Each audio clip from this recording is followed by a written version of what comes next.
Rosh Chodesh Tov to everyone. Bereshut Harav HaGaon Rabbi Shlomo Yonasan Harris Sharita. And a big thank you to Yerushat Avot, Rabbi Max, Rabbi Babayev, for making this possible, as long together with all the young fellows, the young adults that we have in the Beit HaKnesset, each one of them. Kol echad lefi kvodo ma'alato.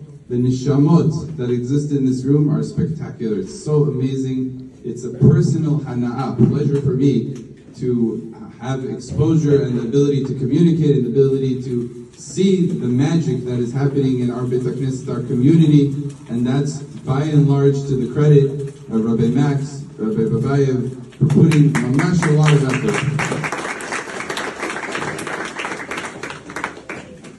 Yosef alechem kachem elef pe'amim. Before I introduce Rabbi Harris Sharita, I'll say a Dvar Torah Bereshut Harav. We find in Parashat Vayishlach, Parashat tells us, Vatamot Dvorah meneket Rivka. Dvorah was the meneket, was the wet nurse of Rivka, and she dies. And Yaakov Avinu, when he hears about the death of Dvorah, it says that he mourned bitterly, to the point that he even called the name of the place Alon Bachut. And the Ramban and Rashi are bothered. What's the whole matter to mourn? The death of Rivka Meneket, Devorah Meneket Rivka. Why do this immense mourning for her? I wanted to answer based on this week's parasha and something I saw in Iflaot Hadashot. It's the name of a sefer that was written over 300 years ago. He says like this, he says in this week's parasha it tells us that Esav was red. Vayetze harishon admoni. Why was he red? So according to the Yakut Shimoni, it says something very interesting. You'll figure out the science yourselves, I'll let you deal with that. But the Yakut Shimoni says that before Esav left the womb of his mother, he drank all the blood of his mother. Dash says, and then he left, and then he came out of the womb. Commentaries say, why would he do such a thing? What a strange thing for Esav to do.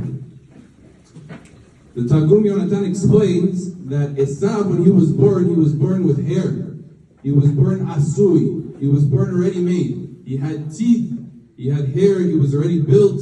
He was already the structure of a man. And the commentaries say Esav understood that he doesn't need to nurse from his mother. He doesn't need to nurse. But he wanted to make sure to destroy Yaakov too. As the Gemara in Bechorot tells us that the dam ne'ekar v'na'asa halav. The blood of the mother converts into milk. When Esav went and drank the blood of his mother, what he was trying to do was prevent the milk of his mother. Yaakov Avinu, remember this is back in the day where they didn't really have formulas, and it was a very big hazard and danger for a baby to not have his mother's milk. Esav drew all that milk, drew all that blood that was going to be milk, and left the womb. He didn't need it, because he was asui, he could eat like everybody else. But he knew Yaakov Avinu was going to need it, and therefore he was trying to undermine and make it that Yaakov Avinu won't be able to survive.